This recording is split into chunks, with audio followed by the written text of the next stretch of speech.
Assalamu alaikum wa rahmatullahi wa barakatuh. Toda glória seja para Allah subhanahu wa ta'ala, que nos criou a todos e que também fez chegar até nós, por intermédio do profeta Muhammad sallallahu alaihi wasallam, a mensagem do Islã, que veio para unificar todas as religiões, conduzindo os homens à adoração do Deus único e verdadeiro. Durante cerca de 21 anos estive ligado à fé evangélica e trabalhei na igreja inicialmente como pregador itinerante no Nordeste brasileiro, mais focado no estado da Paraíba, que era o meu estado, pregando em diversas cidades. E em determinado momento ascendi aos cargos mais importantes da igreja, fui consagrado presbítero da igreja, fui consagrado evangelista e por fim pastor. E nessa caminhada cheguei a me tornar presidente de um campo da Igreja Evangélica Assembleia de Deus, lá na cidade de João Pessoa, na Paraíba, onde durante 10 anos estive à frente desse campo e pude assistir ao crescimento da igreja, onde nós tínhamos cerca de 17 igrejas montadas naquele estado e também no estado de Pernambuco. A palavra muçulmano, ela tem sido muito desvirtuada durante séculos.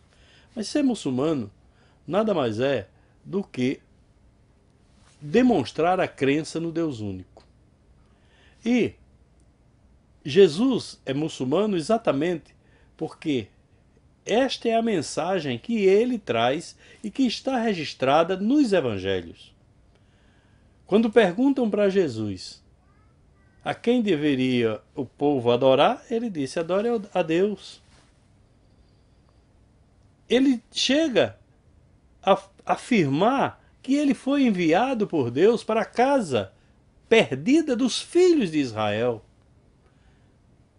Jesus, ele leva todas as pessoas a pensarem no momento atual que viviam, de desvio da adoração ao Deus único, pois o povo daquela época, o povo judeu, estava vivendo um período de idolatria, um período em que eles haviam trocado a adoração do Deus vivo, do Deus único e verdadeiro, por outros deuses. Então Jesus vem com essa missão de quebrar aquele sistema religioso e trazer um sistema, ou fazer voltar o sistema antigo, que era o da adoração do Deus único. E foi rejeitado. E não foi aceito. Mas mesmo assim ele permaneceu fiel à sua mensagem. Quando perguntam para ele se ele é Deus, ele simplesmente diz: você é que está dizendo. Ele não afirmou em ponto nenhum que era Deus. Ele nunca expressou isso. Ele nunca foi buscar a glória para ele. Quando Jesus aqui estava, os evangelhos registram que em determinado momento ele chega a dizer, a afirmar que não aceita a glorificação dos homens. Os homens de hoje vivem glorificando a ele como um Deus, mas ele não aceita isso. Então Jesus, na verdade, é um profeta do Islã, um profeta muçulmano, que traz a mensagem restauradora da adoração ao Deus único. E é isso que os muçulmanos fazem, é adorar ao Deus único, o Deus que criou os céus, que criou a terra, que criou todo o universo, que tem o domínio sobre tudo e que um dia haverá de chamar toda a humanidade para ser julgada. Todos, sem exceção, passará por esse processo. Jesus é profeta do Islã, porque ele confirma e afirma a unicidade de Deus. O meu primeiro encontro com uma pessoa muçulmana deu-se exatamente com a minha filha, que reverteu-se na cidade de Auckland, em Nova Zelândia, quando estudava naquele continente, e eu me encontrei com ela exatamente aqui na cidade de Dubai, no ano de 2007, numa viagem que fiz para conhecer esta cidade, a convite do Sheikh Said Al Maktoum, a fim de que eu pudesse tirar as minhas dúvidas a respeito do islamismo e dos muçulmanos. Então, este foi o meu primeiro contato com uma pessoa muçulmana. Minha história é uma história marcada pela presença e envolvimento na vida religiosa. Desde muito jovem estive envolvido em projetos religiosos cristãos na minha cidade e no meu estado, e fui ser funcionário do Banco do Estado, no meu estado, Banco do Estado da Paraíba. Em seguida, passei no concurso para o Banco do Brasil, onde trabalhei durante 17 anos, e por força e contingência da necessidade do meu envolvimento maior com a igreja, eu pedi demissão do banco e me dediquei durante 15 anos da minha vida ao Evangelho, à pregação da mensagem do Evangelho. Então, a minha vida transcorreu nesse patamar. E, por fim, vim a conhecer o Islã, abandonei, por conseguinte, a fé evangélica, entreguei à igreja, e hoje me encontro ali na minha cidade, estudando, fazendo um curso de Direito, visando ao final do tempo de conclusão desse curso, tentar concursos públicos a fim de me manter e manter a minha família. E também, durante esses 3 anos de reversão ao islamismo, Deus tem nos convocado para nos envolvermos com a sua obra ali na cidade de João Pessoa, havendo os irmãos se reunido e me constituído presidente do Centro Islâmico de João Pessoa. Ali estamos com a ajuda de Allah Subhanahu wa Ta'ala e o apoio daqueles abnegados irmãos, e também com a ajuda de alguns irmãos aqui da cidade de Dubai, fazendo esse trabalho. Conseguimos adquirir um prédio, uma casa, onde nos reunimos, onde estamos ali adorando ao Deus único e divulgando a palavra revelada ao profeta Muhammad sallallahu alaihi wasallam por Deus através do anjo Gabriel.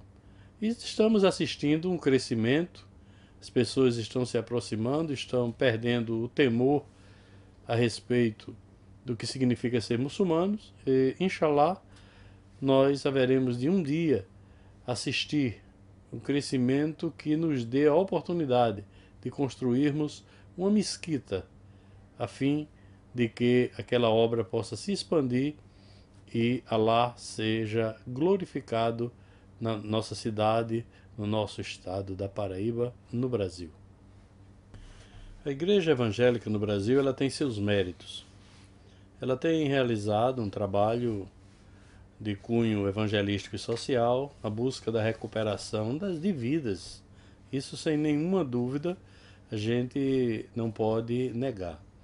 Claro que existem desvirtuamentos dentro das próprias organizações, pois a Igreja Evangélica ela é subdividida em diversas denominações, mas, mesmo assim, na sua grande maioria, eles têm um trabalho essencial nesta área.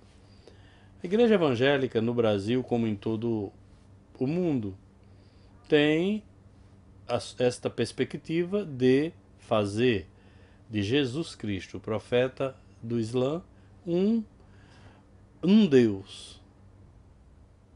Levar as pessoas à ideia de que Jesus é Deus. E isso, no meu entender, está prejudicando as pessoas, que muitas das vezes pensam que aquela é a verdade e, infelizmente, abraçam essa fé e encaminham-se de forma desordenada para uma vida futura. Não posso dizê-las, nem tenho autoridade para condená-las, pois este é um assunto de Allah subhanahu wa ta'ala. Pois na mesma revelação alcorânica, ele diz que isto é um assunto dele, que ele julgará a cada um.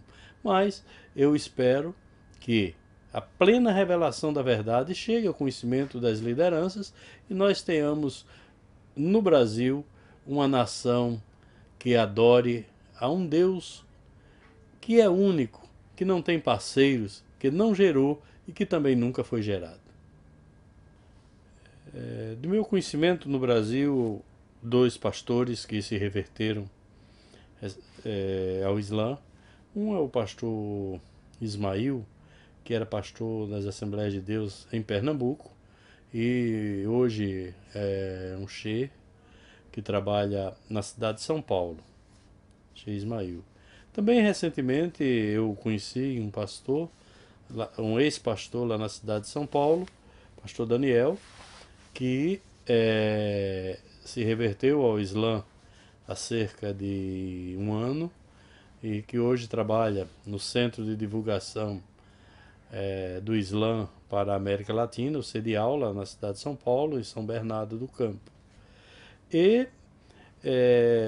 recentemente eu tive a notícia de que um padre na cidade de Florianópolis, ele fez a sua reversão. Assisti isso através do YouTube, um trabalho dos irmãos do Islam Boy, lá na cidade de Florianópolis, divulgado no YouTube. E esse padre, em um aeroporto, ele fazia a sua reversão e dá também o seu testemunho. Então, essas pessoas não conheço mais, talvez tenha muito mais, eu não tenha ainda conhecimento. Mas a minha esperança é que muitos possam chegar a esse reconhecimento da unicidade divina, do Deus único que criou os céus e criou a terra, e nós tenhamos no Brasil uma grande comunidade islâmica para que a glória de Allah subhanahu wa ta'ala se derrame sobre aquela nação. A questão do preconceito, ela é uma questão bastante arraigada no ser humano. Não conheço muito bem, dentro do Islã, preconceitos com relação ao cristianismo. Se existe, é algo localizado, mas não é do meu conhecimento. Os muçulmanos que tenho o privilégio de conhecer até hoje são pessoas que seguem o Alcorão, a Sunna do profeta sallallahu alaihi wasallam, e portanto não se prendem a nenhum preconceito contra nenhuma religião. Estão sempre de braços abertos e de coração aberto para o diálogo. Já com relação ao cristianismo, eu posso falar porque vivi aquela realidade durante muitos anos. Fui um combatente não somente da religião islâmica, mas de qualquer outra religião que se levantasse contra o cristianismo. Então eu vejo que no cristianismo existe essa forma de se trancar, de se prender e achar que a revelação divina foi apenas privilégio de cristãos e de judeus. Quando o Alcorão nos fala, nos relata, que Deus, ele sempre enviou mensageiros para todas as nações. Nenhuma nação poderá afirmar diante de Allah subhanahu wa ta'ala no dia do juízo final que não teve um mensageiro, que ninguém nunca falou para eles da realidade do Deus único, da unicidade divina. Então, portanto, com relação a essa questão de preconceito, eu espero que nós tenhamos o conhecimento real dos fatos, a fim de que esse estigma seja quebrado. Por quê? Deus é Deus único, Deus é Deus dos fiéis, Deus é Deus de todos aqueles que o procuram com sinceridade e que são capazes de afirmar que Ele é o Deus único, o Deus que criou os céus, que criou a terra, o Deus que levantou todos os profetas, o Deus que trouxe a sua mensagem reveladora a partir do profeta Adão, passando por outros profetas, Abraão, Ismael, Isaque, Jacó, Salomão, Davi, Jesus e, por fim, o profeta Mohammed, o último dos profetas, vaticinado por Deus, tanto na Bíblia, como também o próprio Alcorão revela isso, de que Deus enviou o profeta Mohammed sallallahu alaihi wasallam como o selo dos profetas, com a mensagem unificadora da fé que havia se perdido pela mistura das crenças e, enfim, desvirtuando aquilo que foi ensinado desde o princípio pelo pai da fé, o profeta Abraão. Que Deus se agrade dele, que Deus o tenha. Portanto, a nossa esperança é de que todo preconceito caia por terra e venha a surgir a mensagem islâmica unificadora que fará de toda a humanidade uma humanidade crente no Deus único e verdadeiro, que é o Salvador único da humanidade.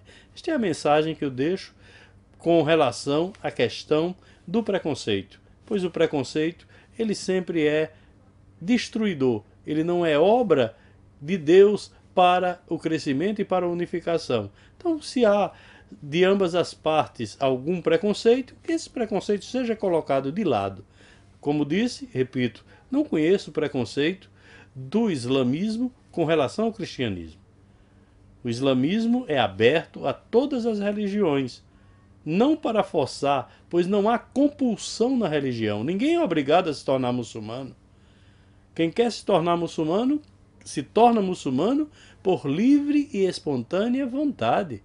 Não existe nenhuma força opressora e nenhuma compulsão que leve a pessoa a se tornar muçulmano. Então, minha proposta para todos é que olhem a outra religião com outros olhos, procure entender, procure estudá-la, procure compreender detalhes dela que somente o estudo traz.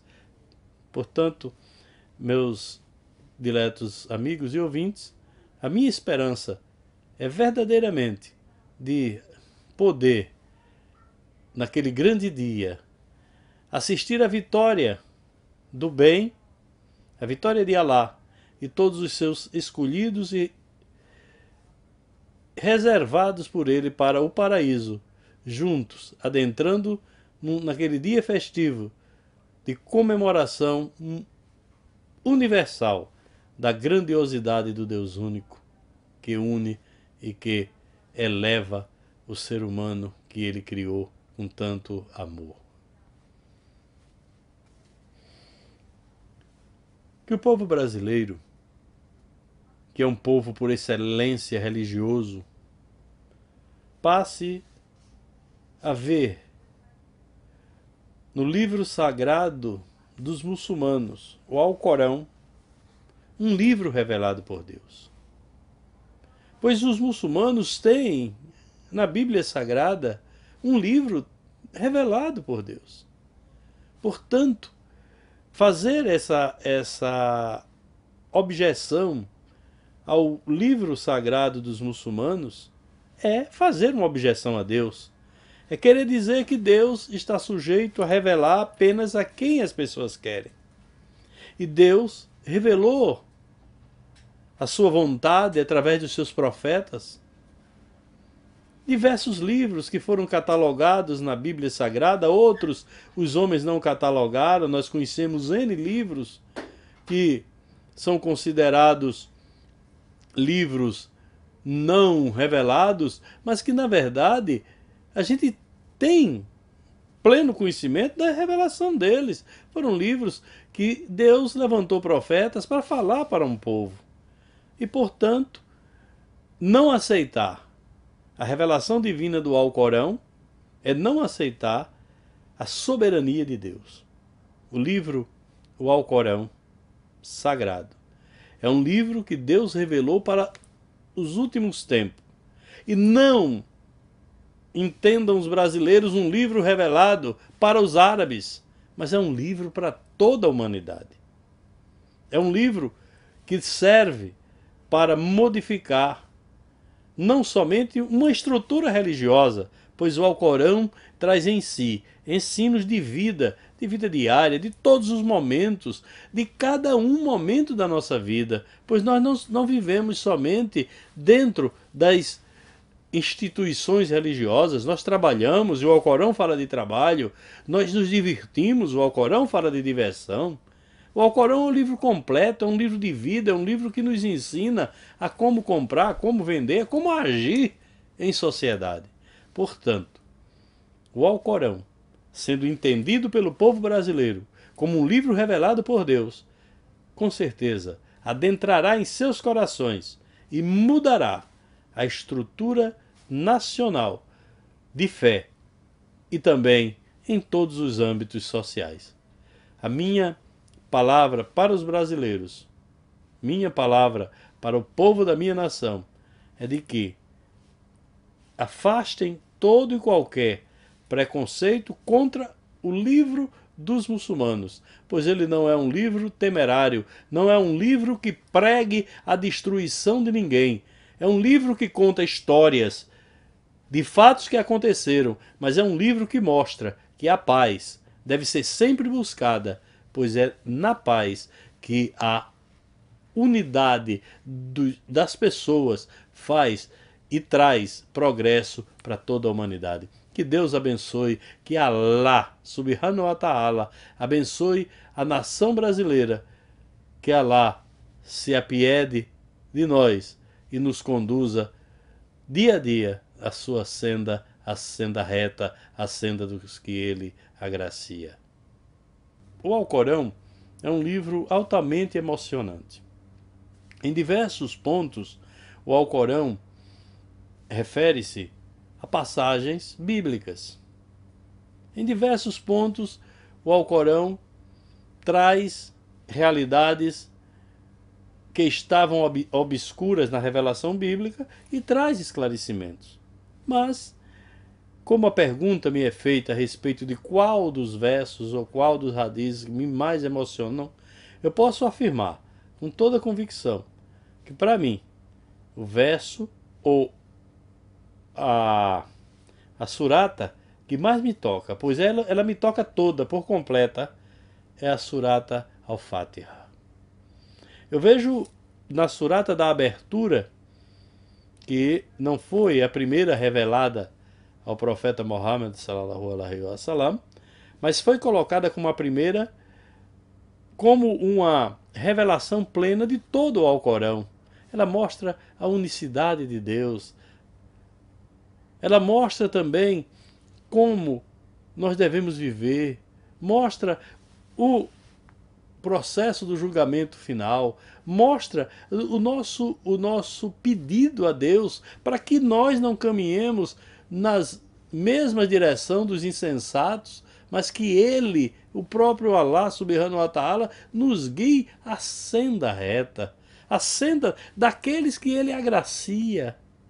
Então, para mim, no meu entender, Al-Fatiha é o texto alcorânico que mais me emociona. Sabemos que durante 17 vezes, todo dia, o muçulmano a repete. E cada vez que estou orando, que falo para Deus em oração, a recitação da Al-Fatiha, me sinto altamente privilegiado por estar sendo conduzido pela senda reta, pela senda daqueles que Ele agracia. Bismillahirrahmanirrahim. Alhamdulillah Rabbil Alamin. Ar-Rahman Ar-Rahim Malik Yawmiddin. Iyyaka na'budu wa iyyaka nasta'in. Ihdina sirata mustaqim. Sirata ladina an'amta alaihim. Ghayril maghdubi alaihim waladdallin. Amém.